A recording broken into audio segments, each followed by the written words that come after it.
Y esto parte ya de los inicios de la humanidad. Conocemos todos por la Sagrada Escritura que Adán y Eva fueron creados, como quien dice, perfectos, no tenían problemas. Pero, como les pasó a los ángeles, les vino la idea de que podían ser como Dios. Y entonces el tentador, que siempre aprovecha las circunstancias, les dijo que sí, que podían ser como Dios, basta que no hicieran lo que el Señor les había mandado. Y se lo creyeron. Y claro, la fruta, muy sabrosa, les quitó esa integridad que tenían y sintieron vergüenza, quisieron ser como Dios.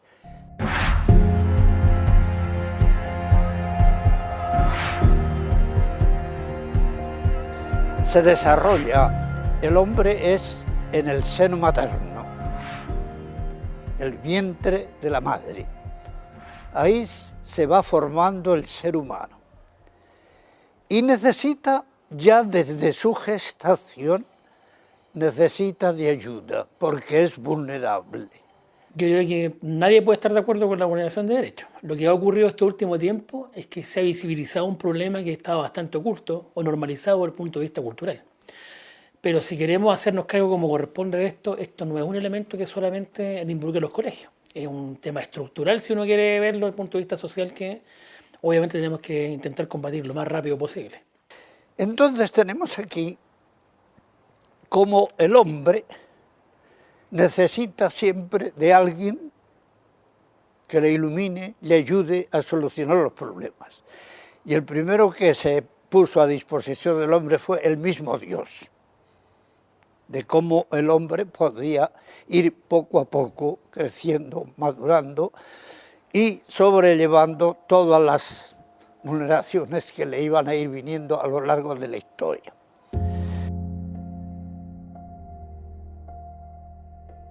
Hablamos de violencia también estructural cuando yo reproduzco la pobreza, por ejemplo. Hablamos de violencia cuando yo hago maltrato psicológico. Hablamos cuando yo hago estereotipos. Cuando todo eso significa vulneración y violencia. No es solamente un tema físico. Hablamos de violencia también y vulneración cuando yo a un niño le permito ir al colegio, cuando el niño no puede tener una alimentación sana, cuando no tiene espacios para divertirse. Todo eso es vulneración de derechos. Vivo en un país donde la gente con autismo no tiene políticas públicas, donde los derechos del niño son vulnerados todos los días. No tienes derecho a una educación, la educación de los chicos, sobre todo en el autismo, están total y absolutamente vulneradas. Tiene que ver con nuestra cultura, con la forma en cómo la sociedad ha entendido a los menores, a los más chicos, y es también la forma en cómo los adultos se han desenvuelto siempre. Es un tema complejo porque implica un cambio de paradigma. Es entender que el niño también es un ser humano que tiene derechos, que es un ser individual y distinto a nosotros. Y ese es un elemento que a los adultos nos cuesta bastante. En muchos planos, no solamente en el plano académico o en el plano social. Tiene que ver con la forma en cómo yo entiendo al ser humano en general también. Vivimos en un país donde la discriminación, a la gente ve la discapacidad desde el punto de vista físico. Si tú estás en silla de ruedas, te ven como persona en situación de discapacidad. Si tú eres ciego, si tú eres sordo, si tú tienes síndrome de Down, se te ve en la cara. Hablamos de niños que son el futuro, pero los niños tienen la capacidad de opinar, tienen la capacidad de movernos a nosotros los adultos. Y qué importancia es porque en algún momento de su vida, de lo que ellos van aprendiendo, de lo que ellos van captando, porque son esponjitas, van a tomar decisiones que van a afectar a otros niños. Uno va a ser como entregar un ambiente sano al niño, la otra es como a la educación, pero no una educación tan como de colegio, sino una educación más popular. Y también como el de la expresión, esos son como los 3 derechos que más trabajamos, y el de tener una familia y una identidad que también se abarca dentro del taller de break con los niños. En general, la formación docente de Chile está pensada en, ¿no es cierto?, un cierto tipo de estudiantes, y cuando te enfrentas a situaciones distintas es un desafío el poder enfrentarte a eso y cómo tratar de lograr objetivos también que están en el desarrollo de esa persona que requiere, ¿no es cierto?, un tratamiento distinto. Tú ves a una persona que le falta un pie, te da pena, ¿cierto? ¿Qué pasa si ves a mi hijo y no le falta ni un pie, ni un brazo, ni está ciego, ni tiene síndrome de Down? Y está gritando en la calle. ¿Qué pensarías tú? ¿Que es un chico mañoso que está haciendo una rabieta? No, es un chico que escucha todos los ruidos a la misma velocidad, que no puede diferenciar. Yo me puedo dirigir a ti y escucharte solamente a ti. Él no, él está escuchando el auto que pasó, la moto, el sol, el viento, el pájaro, la piedra que sonó, escucha todo al mismo tiempo. Entonces, el estado de cómo la humanidad está sujeta a esa vulneración, todos, y no solamente los niños y los ancianos. El trabajar con niños es un proceso difícil, porque los niños van a ti por el tema de confianza, porque en sus casas no hay cariño, no hay amor, no hay contención, y en ti encuentran todas esas cosas, que muy pocas veces la encuentran dentro de sus familias donde deberían estar. Y creo que trabajar con niños te marca la vida sí o sí, un antes y un después, y en cómo miras la vida. Tregua sueña un futuro en que el colectivo y la comunidad se organice para promover los derechos de los niños, para promover espacios de participación en los jóvenes. En definitiva, soñamos que, porque estos son sueños, estamos hablando de sueños y proyecciones, en que la comunidad sea mucho más sensible frente a la problemática. Porque acá hay un problema también territorial, o sea, de pobreza, que el Estado, como nace el castillo, es súper... también porque los tiraron para acá prácticamente y los reunieron acá en un espacio muy pequeño y tuvieron hacinada a mucha gente. Entonces también con la expectativa de que la unión produzca que vayan exigiendo mejores condiciones de vida. Es que el Estado no se hace cargo de lo que no conoce y tampoco quiere conocerlo. El Estado de Chile recién reconoció hace 1 año y medio el Día de la Conciencia del Autismo. Chile es uno de los países que más niños con autismo tiene. La región de O'Higgins tiene el más alto porcentaje de niños con autismo a nivel nacional. A ver, es positivo en la medida en que las instituciones van atendiendo necesidades que son puntuales y que requieren atención inmediata, ¿no es cierto? Pero también las instituciones tienen que, su mayor tarea en estos minutos, y yo creo que lo están haciendo bastante bien, es tratar de que la sociedad en general tome conciencia de que lo que ellos están haciendo es para que ellos se integren a una forma de ser social que nuestro país tiene. No pueden quedar excluidos. O sea, no puede ser institución para que ellos estén ahí, tengamos satisfecha una necesidad y no estén integrados a la sociedad como debe ser que estén. Lógicamente, a medida que la técnica y el desarrollo, los responsables se van dando cuenta que necesitan instrumentos para poder atenderlos. Por lo tanto, esas instituciones que van saliendo, sea para ayudar a los niños, sobre todo los niños, que son los más débiles, como podríamos decir la Teletón aquí en Chile, y otra serie de instituciones, que hay muchas, realmente son positivas y deben incrementarse porque realmente la humanidad lo necesita. Y sobre todo, hoy día que nos encontramos con tantos niños, con tantos problemas, con mayor razón. La misión principal de este servicio es velar por la protección de los derechos de las personas con discapacidad. Bajo ese prisma, podemos decir que trabajamos precisamente con los niños y niñas en situación de discapacidad a nivel regional y, por supuesto, a nivel país. El Senadis nace bajo la Ley 20.422, que establece normas sobre igualdad de oportunidades e inclusión social el año 2010. ¿Y por qué nace esto? Porque el año 2008 Chile ratificó la Convención Internacional de las Personas con Discapacidad ante la ONU. Por lo tanto, de ahí en adelante, Chile se tenía que poner a la vanguardia de lo que es la discapacidad e inclusión, y se crea en el año 2010, bajo la ley antes mencionada, el Servicio Nacional de la Discapacidad. O sea, nuestra sociedad es inclusiva porque tiene que entender que todas las personas son parte de ella. Mientras yo más invisibilice la inclusión, quiere decir que estoy aceptando más gente con discapacidad o con una realidad distinta. Creo que no podría sentirme garante de derechos en un país donde ni siquiera existe una educación como corresponde. Frente a ahí están las problemáticas, frente a la violencia que hay, la droga que existe, las pocas oportunidades, la pobreza, que es una pobreza que de repente está invisibilizada, porque acá en Chile se dice no, que ya la pobreza casi no existe. No, hay mucha pobreza, hay mucha violencia, también el rol del hombre y la mujer muy determinado acá dentro de la población, aún muy machista. Entonces hay harta discriminación de alguna forma, y el Castillo de la Pintana es un lugar que tú donde vas preguntas y es como un lugar súper discriminado. El vivir en un ambiente de violencia y vivirlo directamente con la familia es un poco de más dificultad emocional más que nada. Un poco igual es el vínculo con los papás, de no tener fe a estos proyectos, de cuestionarse si de verdad sirven para el niño o es una distracción para su estudio o es algo, una pérdida de tiempo. Yo creo que esa es mi mayor dificultad y también a veces como la motivación de los mismos jóvenes y niños en participar en estos talleres. Y saber que tratamos con niños que están viviendo situaciones súper complicadas y difíciles, que de repente uno mezcla también mucho corazón.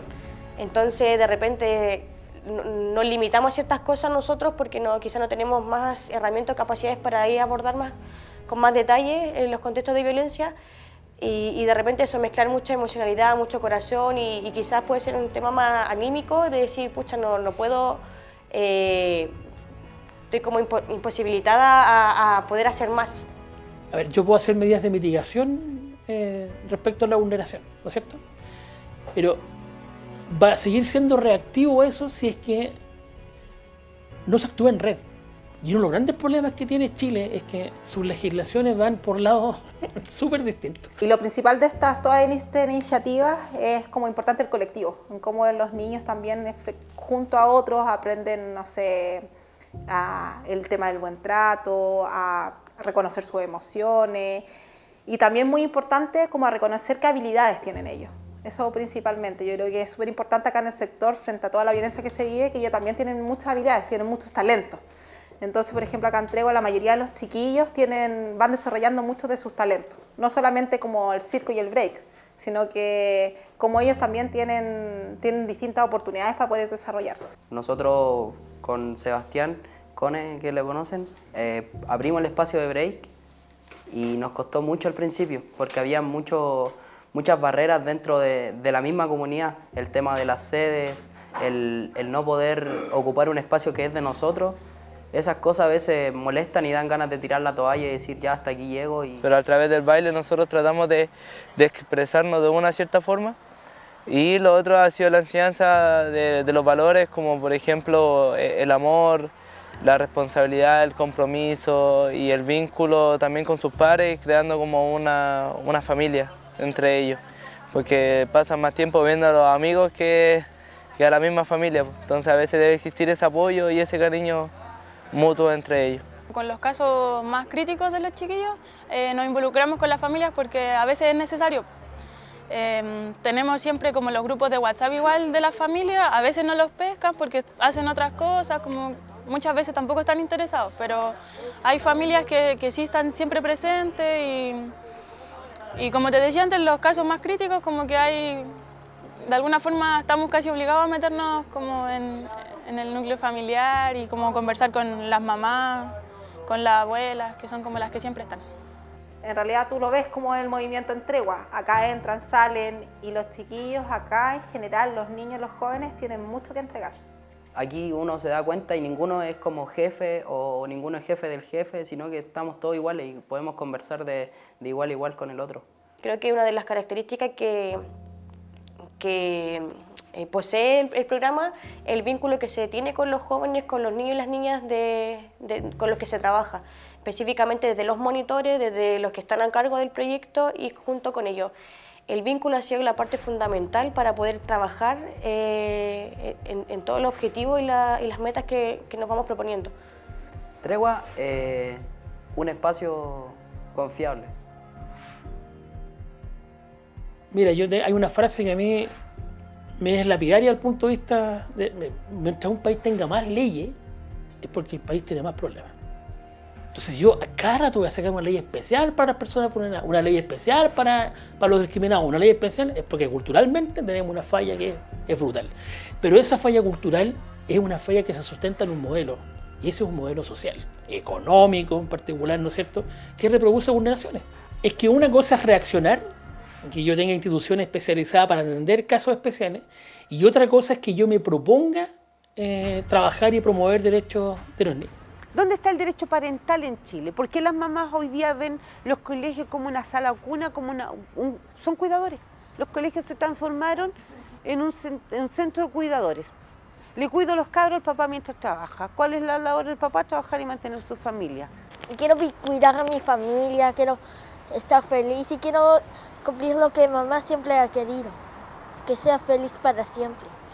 No quiero que ella muera, no quiero que ella pierda, no quiero que ella me pierda, no quiero yo perderlo, pero será muy fácil cuando estemos todos felices y cuando esté más con ella. Si ella no muere, yo tampoco muero. Si ella muere, yo me muero por tristeza. Yo no quiero que muera, no. Es una vida difícil. Y ahí está el problema. ¿A qué niños estamos ayudando?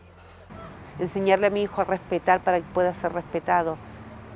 No le enseño a ser agresivo porque creo que con agresión se mata. Creo que si yo preparo a mi hijo en lo intelectual lo mejor que pueda y dentro de sus capacidades y potenciando lo que a él le gusta, voy a tener un hijo exitoso. Tratar de vivir mucho más tiempo con mamá y portarme bien y hacer todo. Pero yo trato de esforzarme para hacer más feliz a mamá. No quiero que ella muera. Tiene algunos días para vivir, pero no quiero que muera. Ella dice que es vieja y yo digo que no. Y trato de convencerla de que no soy inteligente, pero ella dice que sí lo soy.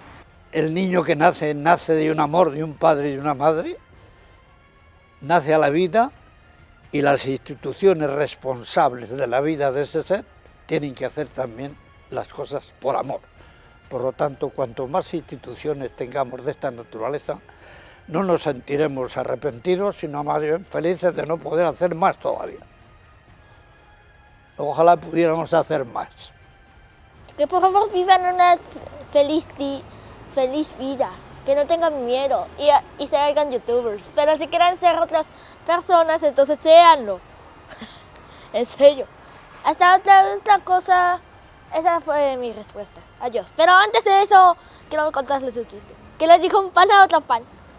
¡Pan comido!